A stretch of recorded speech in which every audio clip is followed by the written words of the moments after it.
Welcome back to the breakdown. It is Tuesday, September 3rd in the MLB, a full slate of action, and we're going to do just that. We're breaking down every single game. I'm giving you my leans, my picks, my predictions. We're obviously looking at the starting pitching, looking at how they're doing against righties, lefties, bullpens, runners in scoring position, all of that stuff. If you've been enjoying the breakdown, do me a favor, hit that like button, subscribe if you're new. And if you want to just jump around to different games, because those are the ones you're interested in, those are all timestamped down below. My name's Austin. We're going to dive into these games real quick. As always, if you want all our best bets, they're going to be live on the DubClub first, which is just an easy, way to, you can get the app on your phone to get it sent to your phone directly, or you can join our Discord and get them sent directly there too for you. And down below, there's a 2-week free trial if you want to go down below, test it out and see all our picks. And then obviously we'll post our best bets video later on in the day.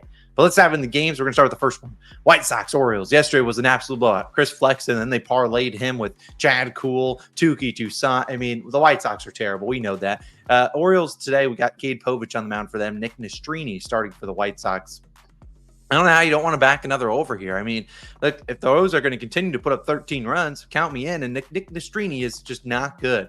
I mean, he came back from injury in his last start. 6 innings pitched, only 1 earned run allowed to the Rangers, but that's the Rangers we're talking about. That Rangers team, you never know what you're getting from them. And against the White Sox, I just don't think they were trying. And heck, they didn't really try yesterday either. But still, I think Nick Nastrini is not very good. I think that the Orioles could hit him around. If you look at Nick Nastrini against lefties, 233 batting average, a 459 on base percentage. So he has walked 18 lefties.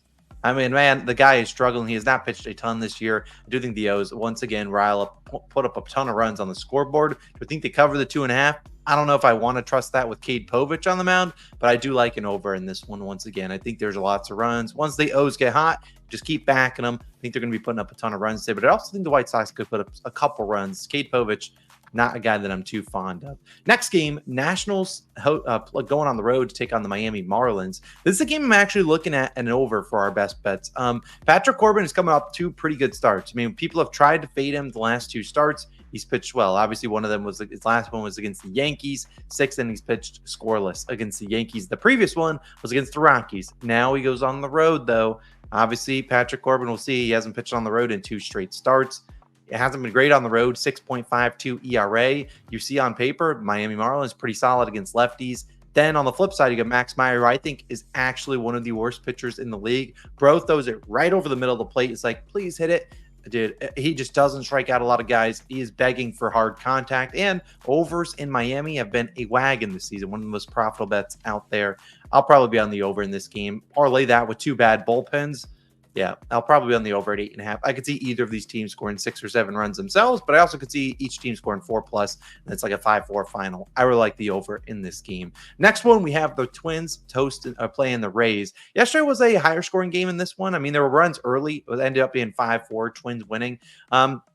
This one, you got David Festa versus Jeffrey Springs. I don't really know what you're getting here. Twins have been pretty good against lefties all year long. Recently, the last 2 weeks, pretty solid as well. On the flip side, Tampa actually hasn't been great against righties pretty much over the last 2 or 3 months. They've actually been decent against lefties the last 2 weeks. Obviously, not a lefty here in Festa. Festa, not a guy that goes too deep into games. I understand why this is a pick 'em. These are probably this is a game I'm probably not touching. I don't like touching Rays games. Every time I go in there and I try to think, oh, they're not going to do anything, they spawn in with 5 runs in the first 2 innings.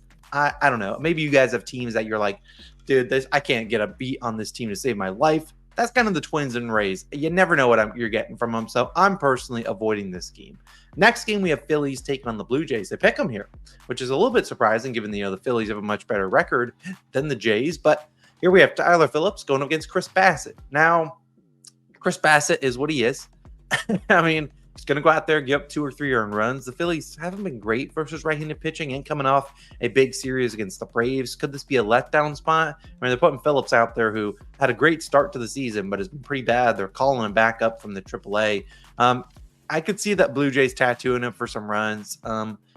I do lean the Blue Jays on the money line here. I think the fact that they're only -110 is a little bit telling. But I think if I were to back the Jays, maybe I'm just looking at a first 5 team total or something like that, or trying to fade Phillips in some way. I don't really want to trust their bullpen a ton. The Phillies bullpen has been pretty good.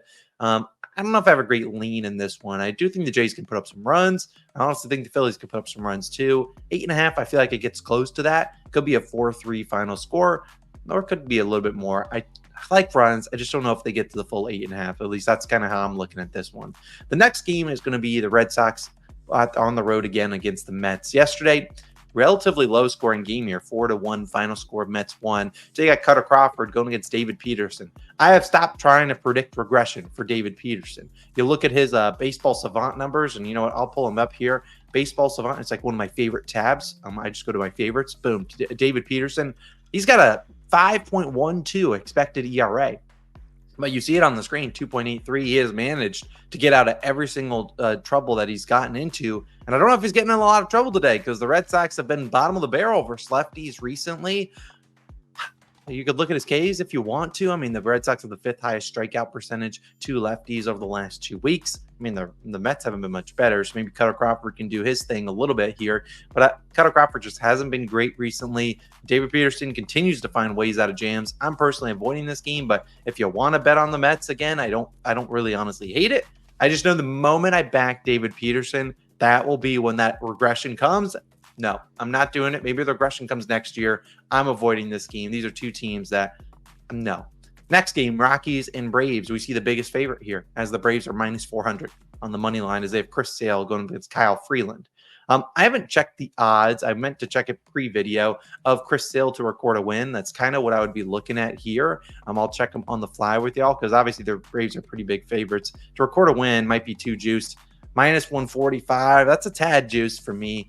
Freeland has been a little bit better on the road than he has been at home. Obviously, he pitches in Coors Field, so not a real big shock there. I mean, on the road, though, 3.74 ERA, only 4 homers allowed on the road. If he can keep the ball in the ballpark, obviously, I don't trust the Braves to hit consistently around. I'm maybe looking at an under in this game, maybe an under 8.5. I just hate that Braves not the Braves. I hate the Rockies bullpen. It is just terrible. I do like an under, though, in this game. Obviously, the Braves have been good versus lefties recently, but I can't imagine they faced a lot of great left-handed arms. We'll just go off the fly. We'll see first lefties versus Braves. We're looking at, I know they faced Christopher Sanchez twice. Ranger Suarez pitched a 9-inning shutout. I mean, not a 9-inning shutout. He actually gave up 4 earned runs in 5 innings. I still don't know if I trust them against lefties. They had a great game against Robbie Ray, who couldn't find the strike zone. I think that's probably factoring in here. No, I don't really know if I trust them. I feel like they're hitting the lefty bullpen arms more so than the lefty starters. I probably do like an under, maybe first 5 in this one. I think Kyle Freeland can pitch decent. Keep the ball in the ballpark and force the Braves to get hits after hits after hits. I don't trust their whole lineup 1 through 9. So unless the top of the order is just absolutely crushing the baseball, it's like kind of like an under in that game. Next game, Pirates in the Cubs. This was supposed to be Justin Steele starting for the Cubs, but now it will be Kyle Hendricks, hence why the Pirates are now favored with Skeens on the mound. Take Skeens on the mound with a grain of salt because we obviously know he's kind of on a pitch count, kind of on an innings limit. They're not really limiting his pitches right now, but look at him to record a win. He doesn't have a prop market there. Strikeouts, I imagine, is going to be 6.5. I kind of lean the under on the 6.5. I mean, I just don't imagine he's going too far into this game. Earned runs, he's sitting at probably a 1.5 juiced on the over, if I had to guess. 1.5 actually plus money on the over. Makes me think he's just not pitching far into this game. Obviously, the Cubs have been red hot against righties, lost yesterday. So they'll obviously step up here. I think against Skeens, they've seen, I think this is their 4th time seeing him. So a lot of plate appearances there. I'm probably not touching this game. Wrigley Field with a 6.5 total feels a little off. I do think the Cubs on the money line. I do think they can win this game, but I'm probably not touching it. Guardians and Royals is our next game. Tanner Bybee versus Brady Singer. I just don't know how anyone backs the Royals confidently right now. They're plus 100 today. They just haven't been good. Down Finney Pasquantino, the lineup just looks jumbled up. I kind of see that happen with the Yankees sometimes. I say Yankees because that's the team I follow the most. When someone like Stanton goes down, the team just can't figure it out for a few weeks. That's kind of the case here, it feels like, with Vinny P. They're just struggling. You see that batter's average with runners in scoring position really bad. The bullpen's really struggling. Doing the Guardians on the money line here. I'm not sure I'll take it. Maybe Logan will. He really liked the Guardians on the ML. Logan obviously does the MLB Best Bets videos with us, with me. So I do lean the Guardians once again. They have really good splits against Brady Singer, who struggles against lefties. Has been good at home. Does struggle against lefties. I do like the Guardians on the ML once again. Next game, Cardinals taking on the Brewers. So you have Steven Matz making his return from the 60-day IL, going against a very tough matchup versus the Brewers. And then you got Aaron Savale on the other side. I like an over here. Steven Matz is bad. And the Brewers have been really good against lefties. Their only calling card is the strikeouts. It's kind of tough for him, but Steven Matz, I'm not worried about him striking out a bunch of guys. Returning back from injury, could be in a little bit of a tough spot. Plus their ERA, their bullpen ERA, not great. On the flip side, Milwaukee, they're pitching. Aaron Savali coming off a gem. I would know that because I faded him in his last start. Who do you go against? That against the Reds that he went up against the Giants. No, I took the Giants team total over 3.5, and he cooked them. 7 innings shutout. I feel like now is a tougher spot. St. Louis, has he pitched against them this year? No, he is not. I think they could rock him, and they've been really good against righties. I think they could easily put up some runs on Savali, and you could see Matz give up his fair share. I mean, the Brewers have been really good against lefties, so I kind of like an over in that game. Next game was where we took the over yesterday, Yankees versus Rangers. I'm not sure I love the over today. Heaney versus Carlos Rodon. I don't like Rodon. I mean, he's good. He'll get the strikeouts, I'm sure, a little bit here, but I also don't like Heaney either. I just don't normally trust the Yankees versus lefties. Obviously, they could tattoo Heaney. He is not a great lefty by any stretch of the imagination, but I do think that this is not a game I have a great read on. The Rangers obviously got smoked yesterday. Now they're only down to plus 115 on the money line, which to me makes me think, hey, they don't think too highly of Rodon. Heaney, I feel like they think is an average starter, and that's kind of what he is, a 4 ERA and a 1.23 whip. Pretty average numbers, kind of similar to Rodon. Rodon does struggle with the home run ball, which obviously could be a problem against a team like the Rangers, who do have a bunch of heavy hitters. Rodon, though, if you look at his splits on the road, 5.27 ERA has not been good there. 15 homers on the road. I mean, you could maybe go with another over here, maybe a Rangers team total over. That's a tough game. I feel like the Rangers are putting up runs today. Might look at their team total over. And finally, we have a couple games left on the slate, 3 to be exact. Dodgers versus the Angels. Walker Buehler versus the return of Reed Detmers, who struggled in AAA. He's pitched well his last few outings, from what I'm being told. Dodgers have been really good against lefties. Angels have sucked versus righties, but they get Walker Buehler, who is terrible. Man, I don't know if I want to get involved in this game. I can't really fade the Dodgers here. Walker Buehler's unbackable for me. I'm avoiding this game. Is there anywhere else I can do it? I like Mookie Betts for 2+ bags. I just think Detmers throws it over the middle of the plate and begs you to hit it. I still do think Detmers is undefeated for Nerfy record, but good luck backing Walker Buehler on the other side as well. I do think there's runs in this game. Obviously, a 9.5 total. Always feels like Angel games always have weird totals. Shohei Ohtani, though, is this his first game back in Anaheim, in the Angels Stadium? Maybe. I know he's faced the Angels, and they were out at home for that. We'll see if he's out. I don't know if he's there. I feel like they've already played the Angels on the road. So I'm avoiding. Let me just say that. I'm avoiding it. There's other games I like more than that one. Mariners playing the Athletics. Yesterday, pretty high-scoring game. A lot of runs early in that one. I don't know if there was a bunch late. It ended up being a 5-4 final score. Almost all those coming in the first 5 or 6 innings. Tell you, Luis Castillo versus JT Ginn. I don't know a ton about Ginn. Obviously, hasn't pitched a lot this year. 0.92 whip is not terrible. That's pretty solid. Castillo is what he is. He's going to give up some hard contact, and the A's are a team that's swinging a lot for hard contact. So I could see him giving up a home run or two today. Maybe a little Lawrence Butler action if you're trying to go with that. He's been scorching hot. Flip side, Mariners, they could hit JT Ginn. I mean, these are just, I hate the Mariners. I hate them. I want their season to end. Get them out of my face. I hate Luis Castillo. This is everything bad about baseball. I hate it right here. Luis Castillo, literally, you back him, bro, doesn't know how to pitch. He just throws it right over the middle of the plate. Bang, double, home run. No. D-backs versus Giants. Here's another game I like the D-backs on the money line. The only problem with pulling the trigger right now is I don't know who starts for the Giants. It could be Kyle Harrison. If it is Kyle Harrison, count me in on D-backs ML. They have just crushed every lefty. They've crushed righties too. Whatever the Giants want to try out there, they've crushed. Brian Nelson's been really good though recently. I mean, the 4.1 or 2.3 ERA is a little high, but heck, if you look at his stats in August, he was really good. In August, he had a 3.19 ERA. Had a rough start in August, 4 earned runs to the Pirates, but then 2-1, 2-2. Did give up 8 hits in his last start, but got out of a lot of jams there. And you see on the screen, the Giants have been terrible against righties. They're striking out a ton. They're bottom 2 or 3 in every metric. I like the D-backs once again on the ML here. I don't hate that at all. I mean, I would probably back them, honestly. And then finally, hot and cold hitters versus good and bad matchups. Some hot and cold hitters. I already talked about Lawrence Butler. Mickey Moniak, give him some praise. Freddie Freeman, he's been hot recently. 2 homers yesterday. Yordan Alvarez, Corbin Carroll, and Paul Goldschmidt. I think we talked about him yesterday. turning around for the season. We'd love to see Goldie. Obviously, we know he's much better than the numbers he has on the year. Let's see if he can end September and have a great month to end the year. Guys that need to figure it out. George Springer. What are we doing? JP Crawford.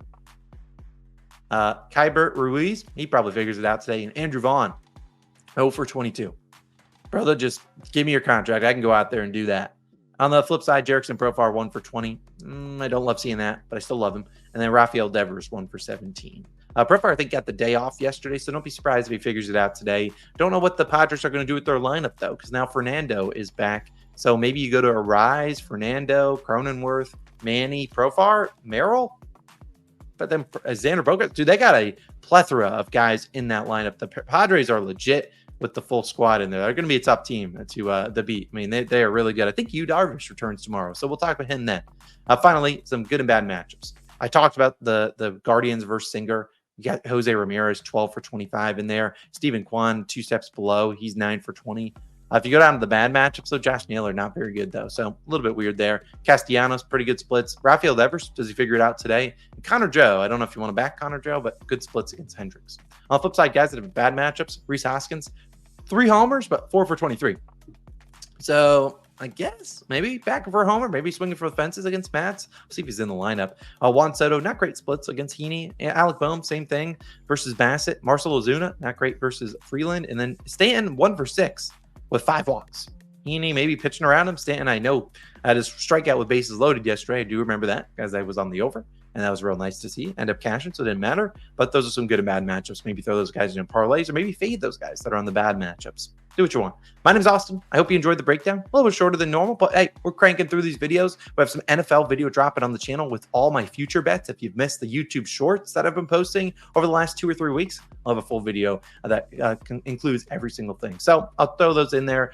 Futures video should be live around 12 p.m. noon. And then our best bets video, when it is live, I'll link it on the screen. But do me a favor, join the DubClub, 2-week free trial, test it out. You get all the NFL plays early, which we'll have a bunch in out this week. We're going to have a great day and a great season in the NFL. Hopefully a great September for the MLB and wrap up. But it's been a great season for us, but there's still time to turn it around. Let's do that today. See you guys in the next one. Peace.